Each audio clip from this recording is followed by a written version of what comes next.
Hello guys, pag-usapan lang natin ang breaking news. True ba may pumipigil na kay Catherine para hindi sila magkita ni Alden sa event? Totoo nga ba guys ang bali-balita na ayaw nang makita ni Catherine Bernardo si Alden Richard? At totoo nga ba na meron nang pumipigil kay Catherine Bernardo? At sino nga naman kaya guys ang blind item na tinutukoy nila na pumipigil kay Catherine Bernardo? Dahil 2 beses na sinasabihan si Catherine Bernardo na dinededma niya si Alden Richard. Grabe nga naman kasi guys ang update sa atin ng mga netizens at ng mga sausawerang kapitbahay na ito rin ang pinag-uusapan ng balita patungkol umano sa blind item na ayaw na daw makita ni Catherine Bernardo si Alden Richard. Gaano man kaya guys katotoo ang bali-balita? Pero meron tayong nalalaman guys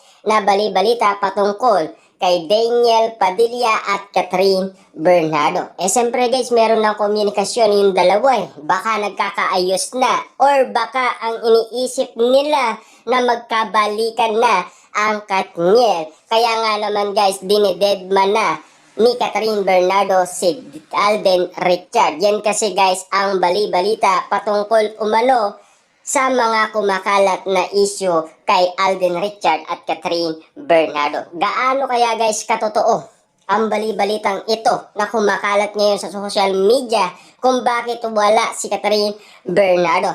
Pero para sa atin naman kasi guys, no? Si Catherine Bernardo ay nagkaroon daw ng project kaya wala.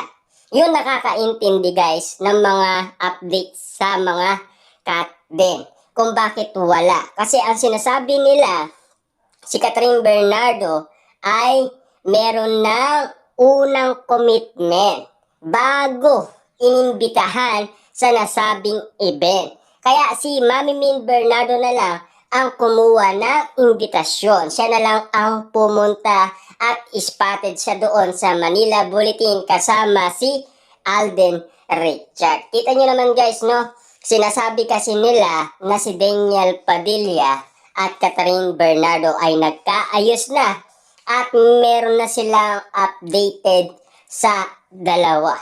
Kasi pinag-uusapan na yan guys Lalong-lalo na gusto pang i-confirm kay Daniel at Catherine Bernardo kung totoo ang ibinalita sa atin ni Christopher Min. At sinasabi, meron pa daw siyang mas malupit na ibabalita sa atin patungkol kay Daniel Padilla at Catherine Bernardo. Ito na nga ba ang dahilan kung bakit meron nang pumipigil ngayon kay Catherine Bernardo para dedmahin si Alden Richard at wag nang kausapin at wag nang makita pang muli. Kasi pinag-uusapan guys, no? Si Alden at Catherine ay magkasamang nagja-jogging sa Casa Bernardo. At lalong-lalo na guys, nagkikita daw sa isang restaurant si Catherine Bernardo at Alden Richard.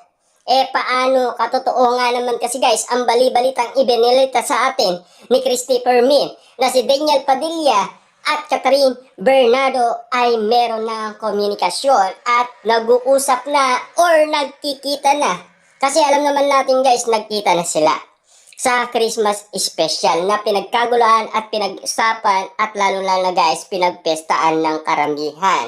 Kasi kumatok daw si Daniel Padilla na meron daw gumagawa or nagtutulay para nga naman guys magkita at magkausap si Daniel Padilla at Catherine Bernardo. Siyempre guys, exclusive nga naman pinag-usapan niya noon ni Ogie Diaz. Noong panahon na talagang gustong malaman ng karamihan na magkikita na naman or magbabanggaan si Catherine Bernardo at Daniel Padilla. Sa wakas daw, makikita na naman muli or magkakaroon nga ba ng comeback ang Katniel. Yan kasi guys ang pinag-uusapan. Kaya nga naman guys, nagkakaroon ba ng pag-asa ang Katniel fans kung bakit nga naman binabatikos nila ngayon si Alden Richard at Catherine Bernardo? Kung bakit dinededma na daw ni Catherine Bernardo si Alden Richard? Kasi nalaman kasi nila guys na hindi natuloy ang project ng Kat din.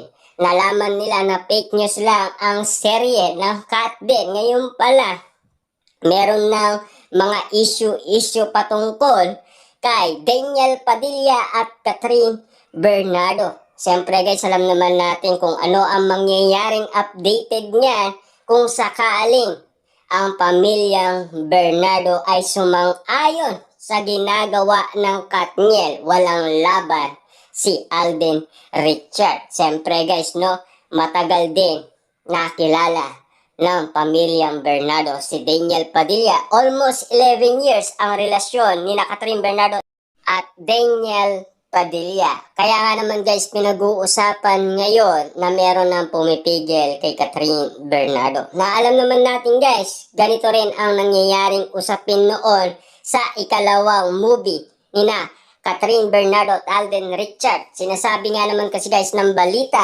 ayon kasi guys sa sinasabi ni Daniel Padilla, kapag daw kinuha ni Catherine Bernardo ang part 2 ng Hello Love Goodbye ay mag-iiwalay daw sila ni Daniel Padilla. At dali-dali nga naman kasi guys, pinag-uusapan kung ano talaga ang naging ugat at pinag-uusapan pa ang ugat ng iwalayan, walang iba kundi si Alden Richard. Pero hindi naman yon ang binato sa atin ni Catherine Bernardo. Ang binato sa atin ni Catherine Bernardo na huli niya si Daniel Padilla ng ilang beses na, at lalo-lalo na nilinaw pa ni Kate Bernardo, ang kapatid ni Catherine Bernardo, na meron talagang mga isyong nagawa si Daniel Padilla kay Catherine Bernardo. Kaya nga naman guys, umamin noon si Kate Bernardo na ayaw niya kay Daniel Padilla. Pero ngayon,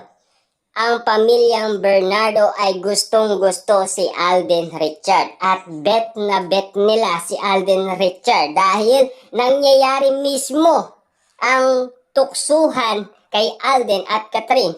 Mismong pamamahay ni Catherine Bernardo doon isinasagawa ng mga malulupit na kaibigan ni Catherine Bernardo at mga guest or mga bisita. Kita nyo naman guys, no, pinag-uusapan si Alden Richard at Catherine Bernardo at tinutukso nila na sana maging sila.